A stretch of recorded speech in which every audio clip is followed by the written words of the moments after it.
What's going on, guys? It's Jimmy here, and welcome to our daily show where we discuss the fourth stimulus check update today, 2021, as well as the next two upcoming packages, the physical infrastructure package, which is part one of the Build Back Better plan from the White House and President Biden, and part two of the Build Back Better plan, which is the next stimulus package known as the American Families Plan, as well as what is going on in the world today. Several different sets of breaking news today for you guys. If you're new to the channel, make sure to subscribe down below so you don't miss out on new updates. It's completely free to do so. Remember, new videos come out every day at 10 a.m., 3 p.m., and 8 p.m. Eastern Standard Time. Let's jump right in, and don't forget to give this video a like. It really helps out our channel. First up, a variant of the virus called the Delta COVID variant is a highly transmissible variant that researchers and experts are growing more and more concerned about for the United States, and that this variant could be a variant that significantly impacts our country. Dr. Peter Hotz says that the southern U.S. states especially could feel an impact of this highly transmissible Delta COVID variant as early as this summer, due in part to low vaccination rates. Here in the South, particularly in Louisiana, Mississippi, we're seeing very low vaccination rates, and less than 10% of adolescents are vaccinated in many of these southern states, and only around 30% of the population in many southern states are fully vaccinated, according to the CDC. Also, more and more experts are growing concern that the COVID virus might be around forever, similar to the flu virus. Here's Dr. Fauci on this exact issue. I want to transition a bit to the global challenge. Here's how the Foreign Affairs put it yesterday. It is time to say it out loud. The virus behind the COVID-19 pandemic is not going away. Among humans, global herd immunity, once promoted as a singular solution, is unreachable. Most countries simply don't have enough vaccines to go around, and even the lucky few with an ample supply, too many people are refusing to get the shot. As a result, the world will not reach the point where enough people are immune to stop the virus's spread before the emergence of dangerous variants. It might be 2020 all over again. Is America living in a bubble where the rest of the world is still living in a pandemic? And we're not, and how protected are we in our bubble if that's the case? Well, you make an extraordinarily important point, Chuck. Global pandemics will be solved by a global solution. You cannot live in a vacuum in this world. We're an interconnected world, particularly when you're dealing with a highly transmissible respiratory virus. We are doing well in getting people vaccinated, as we just mentioned a few moments ago. Other countries that are in the developed world are doing well in getting people, but there are many countries in the world in which the level of vaccine is so low through no fault of their own. They don't have the resources, they don't have the capability. And that's the reason why I have always been of the mindset to say that we must look at this in the context of a global solution. And I feel, and I've been this way for 40 years, since the days of HIV, when I felt we needed to get interventions in the developing world, both as a moral responsibility for those individuals in those countries who are suffering because they don't have the resources, but also for our own self-interest. Because if you have the smoldering, if not the pure outbreak of infection in other parts of the world, there's always the danger, if not the inevitable threat, that there are going to be variants that will come. Fortunately for us, we've done very, very well with our vaccines, with the variants that are currently circulating. But there certainly is a possibility that there will be the emergence of a variant that would elude the protection of a vaccine. So we really do want to look very carefully at what's going on in the rest of the world and help in whatever way we can.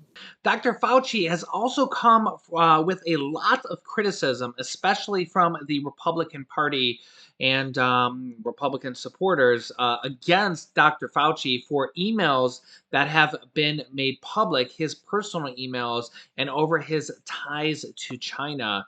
He's asked here directly what he thinks of China and the cover-up of the virus. What is the, look, you're a scientist at heart, which means all scientists have a hypothesis. What's your leading hypothesis then?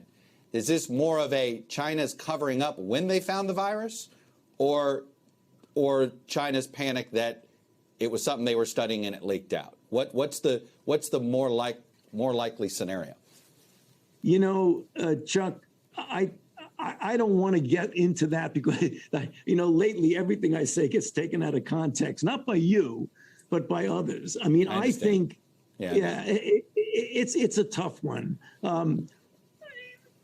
What could certainly have happened is that there was disease in China that, you know, when viruses start to infect humans, they often have to adapt better. So there could have been infection going on there for a while that was undetected. And then when it adapted itself well, starting to make really very clinically apparent disease, they started to recognize that. And then they started to study it. The answer is, Chuck, I don't know what went on there. I don't. So what do you think? Do you think China's covering up when they found the virus, or do you think China had it leaked from their lab, probably mistakenly, and they're covering up that they leaked it and that they didn't have anything to do with that? Or do you think it just happened naturally, but they're covering up when it started, when they found it? I think most people will agree that they are covering up something. Let me know your thoughts down below in the comments. A recent poll of US voters think that 47% of American voters think it was created in a lab in Wuhan, China, and leaked. Only 24% of Americans think it originated naturally, possibly from an animal like bat. Now, coincidentally, Chinese researchers are saying that all of a sudden now they happen to find a new batch of coronavirus found in bats dating back to last year. So now all of a sudden they're saying, oh, yeah, by the way, we did confirm that it did come from bats, and we found this out from last year. As you can see here, researchers in China say they have uncovered a new batch of coronaviruses in bats that resembles COVID-19 virus that has swept the globe. The researchers say they collected samples from small bats that lived in forests in the Yunnan province between May 2019 and November 2020. I don't know, seems a little bit convenient that now all of a sudden they have found this and just announcing this now. Let me know your thoughts. Now, we have a bipartisan group of senators, 5 Democrats, 5 Republicans, that say they have reached a deal amongst themselves for an infrastructure package that has negotiations had fallen apart just a day or two before from President Biden and the Republican negotiator, Mrs. Shelley Capito. These new negotiators amongst themselves have reached a deal. Two different varying reports. This one saying $1 trillion, another one saying $1.2 trillion. And this deal is going to be presented to the White House to see if President Biden will go along with it. The current data out right now is about $600 billion in new money for this negotiation deal that's been reached through this small group. This small group is very influential because it includes Senator Joe Manchin, who is the thorn in the side of the Democrats. And basically, if he goes along with it, you got to kind of make him happy because you can't pass any reconciliation packages or the next stimulus package without his vote. Remember, Democrats will need every single Democrat in the Senate to pass the next stimulus package, which almost certainly has to be done through reconciliation. So if they can get the infrastructure package passed through bipartisan support, which means both Republicans and Democrats, well, A, it'll move the package through faster to move on to the next stimulus package. B, this infrastructure package is one of the greatest things for our economy done in many, many years, if you're not counting any of the stimulus packages, which were more like rescue plans. And this will help bring millions of jobs and bring our infrastructure kind of up to par with a lot of other countries that have passed a lot more infrastructure in recent years. Now, the problem with this is that the bipartisan deal only wants to spend $600 billion of new money, and they want to take $600 billion of old stimulus money that's sitting around. Apparently, there's around $2 trillion of stimulus money that has already been passed and is just sitting there and has not been spent yet. So Republicans actually wanted to spend more than $600 billion of this. Again, this is why they kind of compromised here. Democrats don't want to spend any of this. They want to spend all new money, and they actually want to use the money sitting around for stimulus checks.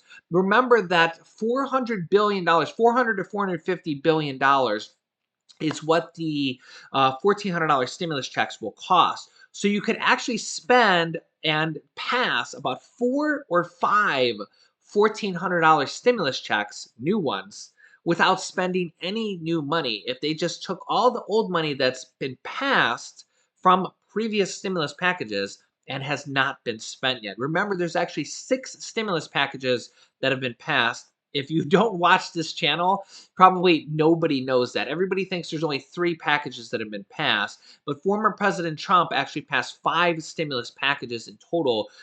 2 of them had stimulus checks, and there were a couple really small packages in there that had other things like money for vaccines, money for the Paycheck Protection Program, and other stimulus programs. And then President Biden has passed 1 package now to make the 6 stimulus packages. And of course, if you watch this program as well, you probably know that nobody is actually going to pay for these packages. The government already runs a deficit every single year, which means they spend more money than they take in.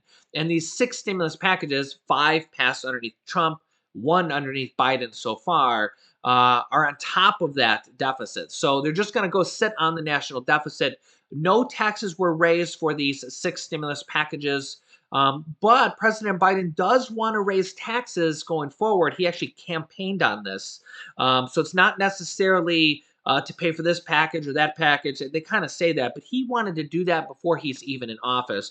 It's just something that he's for. He wants to raise taxes on what he calls the 1%, and he also wants to raise taxes on corporations, especially ones like Amazon that make $11.2 billion in a year and pays $0 in federal taxes because of loopholes. And in fact, some of these companies actually get money back to them. The government actually pays them because of government incentives and tax rebates and all those different things, right? Some of these companies make billions of dollars, pay 0 taxes, and the government actually pays them in rebates and incentives. So yeah, go figure that one out. That one drives me bonkers trying to figure that one out. But yeah, so President Biden wants to raise taxes. However, Republicans are like against any tax raises. So we'll have to see. This bipartisan group says because they're splitting this over like 8 different years, this 1.1 trillion to 1.2 trillion, it's actually split out over 8 years. So it's really only a little bit over $100 billion a year, which in comparison for the whole country, all 50 states, when it comes to infrastructure, is actually kind of small when you think about how much money each state would be getting per year for infrastructure. In the scheme of the whole United States is pretty tiny. I mean, President Trump's first stimulus package was 2.3 trillion.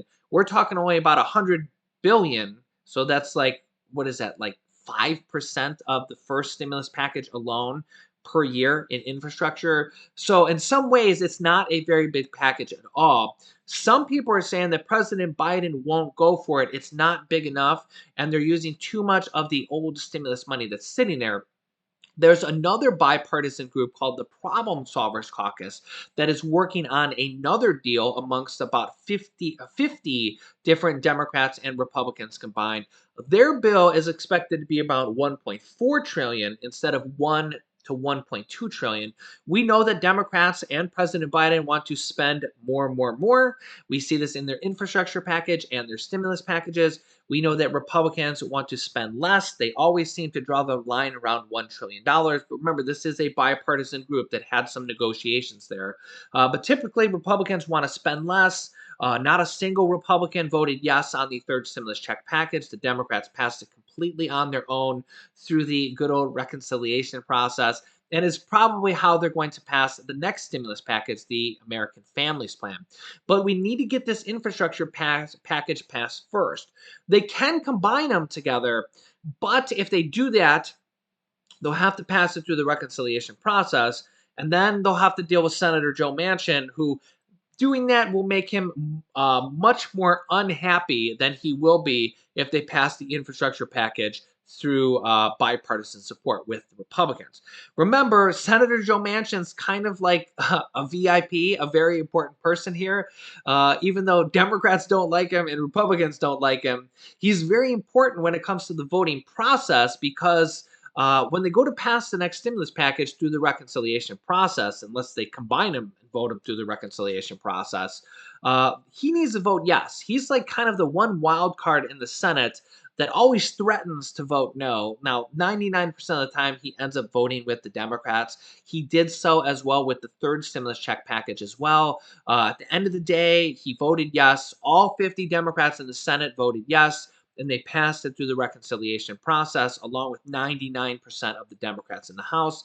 And they passed that third stimulus check package completely on their own, which was the largest package yet to date when it comes to money going to people. Former President Trump's first package was more in size, it was 2.3 trillion, but President Biden's 1.9 trillion dollar package actually had more money that went to the people.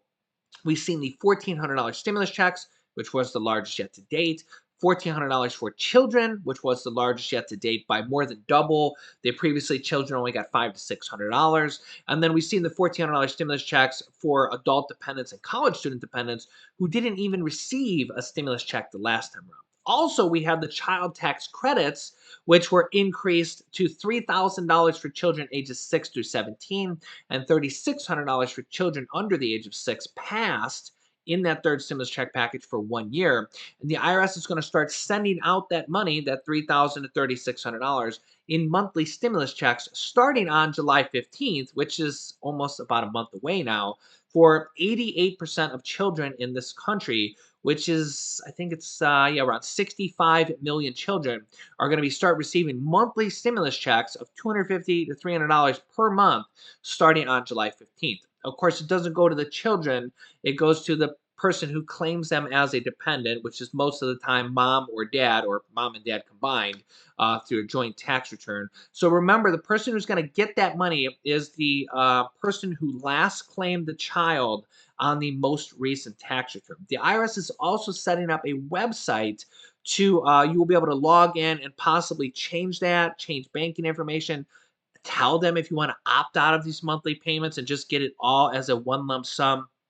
Remember, for the first year, which is this year, which will be on next year's tax return, you're going to get 6 months of it anyways as a one lump sum because the first 6 months of the year, the monthly payments didn't go out. They didn't start until July. So you're going to get 6 months of monthly payments and then the one lump sum for the first half of this year, which is $1,500 for children ages 6 through 17 and $1,800 for children under the age of 6. You'll get that on your tax return. I strongly suggest you take the monthly payments because you're less apt to want to blow it if you don't get all the money at once. And this way it won't be gone 2 months later. Plus, you're going to get half the money as a one lump sum anyways if you want to use that for like a family vacation or something like that anyways. Remember, that's per person, I should say per child. And the Democrats want to extend that in this next package all the way till 2025. Now, we know that President Biden has actually come out and said some pretty positive things regarding including a fourth stimulus check package, a fourth stimulus check in this next stimulus package, the American Families Plan. It could be in the next infrastructure package, but it's unlikely if they do it with bipartisan support because Republicans won't go for it. But President Biden says he's happy to hear a range of ideas regarding a fourth stimulus check.